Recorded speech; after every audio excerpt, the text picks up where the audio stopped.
নমস্কার দর্শক বন্ধুরা, welcome to Bong football info. তো বন্ধুরা, মাল্টিপল সোর্স থেকে এটাই কনফার্ম হচ্ছে যে হেক্টর ইউসতে 1 বছরের জন্য ইস্টবেঙ্গলে আসছে।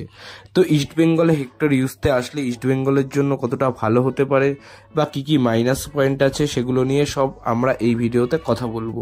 তাই তোমাদের কাছে রিকোয়েস্ট করছি ভিডিওটা স্কিপ না করে পুরোটা দেখার। আর হ্যাঁ, এরকম টাইপের ভিডিও পাওয়ার জন্য প্লিজ আমাদের চ্যানেলটা সাবস্ক্রাইব করে বেল আইকনটা প্রেস করে দিও। তো চলো এবার ভিডিওটা শুরু করা যাক। তো বন্ধুরা, আইএসএল চ্যাম্পিয়ন হেক্টর ইউসতে ইস্টবেঙ্গলে আসছে এবং আমরা যদি বলি হেক্টর ইউসতে কিন্তু আগের সিজনের one of the best defender ছিল আইএসএল এর মধ্যে। আমরা যদি মোহনবাগানের হয়ে হেক্টর ইউসতের আগের সিজনের স্ট্যাটস দেখি তাহলে হেক্টর ইউসতের অ্যাকুরেট পাস পার গেম ছিল 87%, অ্যাকুরেট পাস ওন হাফ ছিল 93%, অ্যাকুরেট পাস অপোজিশন হাফ ছিল 73% এবং অ্যাকুরেট লং বল পার গেম ছিল 65%।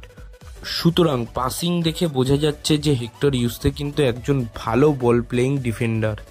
এবার আমরা যদি তার ডিফেন্সিভ এবিলিটি নিয়ে কথা বলি তাহলে হেক্টর ইউসতে 24টা গেম খেলেছিল, যেখানে সে 8টা ম্যাচে ক্লিনশিট রাখতে পেরেছে। তার ইন্টারসেপশন পার গেম 1.3, ট্যাকেল পার গেম 1.3, বল রিকভারি পার গেম 5.0, ড্রিবল পাস পার গেম 0.3, ক্লিয়ারেন্স পার গেম 3.5। যেই স্ট্যাটসটা কিন্তু যথেষ্ট আকর্ষণীয়। কিন্তু এত কিছু হওয়ার পরেও ইস্টবেঙ্গল সমর্থকদের মধ্যে তাকে নিয়ে একটা দ্বিধাদ্বন্দ্ব চলছেই, কারণ হেক্টর ইউসতের বয়সটা 36। এছাড়াও ইস্টবেঙ্গল টিমে এমন একজন ডিফেন্ডারের দরকার ছিল যে ডিফেন্সে খেলার সাথে সাথেও ডিফেন্সিভ মিডফিল্ড পজিশনেও সমানভাবে খেলতে পারে। যদিও বা হেক্টর ইউসতের 100টা ম্যাচ ডিফেন্সিভ মিডফিল্ডে খেলার এক্সপিরিয়েন্স রয়েছে, কিন্তু সেটাও সে খেলেছে অনেক বছর আগে। সে 2015, 16 ও 17 এই 3টে সিজনেই ডিফেন্সিভ মিডফিল্ড পজিশনে খেলেছে। বাদবাকি সালগুলোতে সে কিন্তু সেন্ট্রাল ব্যাক পজিশনেই খেলে আসছে। এছাড়াও ইস্টবেঙ্গল টিমে ক্লেটন সিলভার মতো প্লেয়ার রয়েছে যার বয়স প্রায় 37-38 এবং হেক্টর ইউস থেকে নেওয়া হচ্ছে এরও বয়স 36। টিমে দুজন ওভার এজ প্লেয়ার নেওয়া এটা কিন্তু খানিকটা গ্যাম্বেলের মতো, কারণ দেশীয় প্লেয়ার ইনজুরি পেলে তার পরিবর্তে আরেকজন দেশীয় প্লেয়ারকে খেলানো যাবে, সে যেই হোক না কেন। কিন্তু 6টা বিদেশির মধ্যে একটা বিদেশি প্লেয়ারও যদি ইনজুরিতে পড়ে যায় সেটা কিন্তু যথেষ্ট একটা মাইনাস পয়েন্ট হয়ে যাবে। তাই আমার মনে হয় না টিমে এত বয়স্ক প্লেয়ার রাখা উচিত, অন্তত বিদেশিদের ক্ষেত্রে। তবে হেক্টর ইউসতে একজন এক্সপিরিয়েন্স প্লেয়ার, সে ডিফেন্সিভ বিভাগটা ভালো সামলাতে পারবে। এবার ডিফেন্সিভ মিডফিল্ডে কতটা খেলবে সেটা নিয়ে প্রশ্নচিহ্ন রয়েছে। তাই আমরা বলতেই পারি সে যদি ক্লিক করে যায় ভালো, সে যদি না ক্লিক করতে পারে তাহলে ইস্টবেঙ্গল কিন্তু এটা নিয়ে একটা প্রবলেমে পড়তে পারে। এছাড়াও আরও শোনা যাচ্ছে ইস্টবেঙ্গল একজন স্প্যানিশ হাই প্রোফাইল প্লেয়ারকে দেখে রেখেছিল। যেহেতু ইস্টবেঙ্গলকে আরও দেশীয় প্লেয়ার নিতে হবে, তাই দেশীয় প্লেয়ার নেয়ার ক্ষেত্রে বাজেটে যেন ঘাটতি না হয়, তাই ইস্টবেঙ্গল শেষমেশ হেক্টর ইউস থেকে চুজ করেছে। তবে দেশীয় প্লেয়ার নেওয়া খারাপ নয়, দেশীয় প্লেয়ার নিলে টিমের ডেপথটা বাড়বে। কিন্তু শোনা যাচ্ছে ইস্টবেঙ্গল রাহুল কেপিকে ট্রান্সফার ফি দিয়ে নিতে চায়।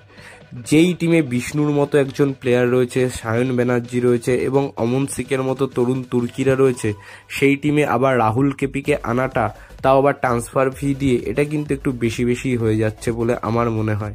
সেই ট্রান্সফার ফিয়ের টাকাটা রেখে দিলেই কিন্তু এই পজিশনে একজন ভালো ডিফেন্সিভ মিডফিল্ড কাম সেন্ট্রাল ব্যাকে খেলার মতো একজন বিদেশি প্লেয়ার হয়ে যেত, যে টিমটাকে আরও স্টেবল রাখতো। আর শোনা যাচ্ছে ইস্টবেঙ্গল ভিগনেশকে নিতে পারে। ভিগনেশ খুবই ভালো একজন লেফট ব্যাক, সে সেন্ট্রাল ডিফেন্সিভ মিডফিল্ড পজিশনেও ভালো খেলতে পারে। তো এই প্লেয়ারটা যদি ইস্টবেঙ্গলে আসে তাহলে ইস্টবেঙ্গলের জন্য খুবই ভালো হবে। এবং আরেকটা বিষয় শোনা যাচ্ছে যে পিভি বিষ্ণুকে নাকি মুম্বাই সিটি এফসি অফার করছে এবং বিষ্ণুকে নিতে মুম্বাই সিটি এফসি ইস্টবেঙ্গলকে ট্রান্সফার ফি দিতেও রাজি। তবে আমার মনে হয় না বিষ্ণুকে মুম্বাই পুরোপুরি নিয়ে নিতে পারবে, কারণ বিষ্ণু আইএসএল টিমের ইস্টবেঙ্গলের জন্য একটা অত্যন্ত গুরুত্বপূর্ণ মেম্বার এবং কার্লোস কোয়াদ্রাতের সাথেও তার ভালো সম্পর্ক রয়েছে। তাই এক্ষেত্রে ইস্টবেঙ্গল বিষ্ণুর সাথে কন্ট্রাক্ট এক্সটেনশনে গেলেও যেতে পারে। তো বন্ধুরা, এই বলেই আজকের ভিডিওটা শেষ করছি। ভিডিওটা ভালো লাগলে লাইক করে দাও, শেয়ার করে দাও, আর হেক্টর ইউসদের ব্যাপারে তোমাদের কি বক্তব্য কমেন্ট করে জানাও। আর সবশেষে একটা কথাই বলবো, দেশ ও বিদেশের ফুটবলের নানা রকম আপডেট ও অ্যানালাইসিস পাওয়ার জন্য আমাদের চ্যানেলটা সাবস্ক্রাইব করে বেল আইকনটা প্রেস করে দিও। তো আজকের মতো টাটা, বাই।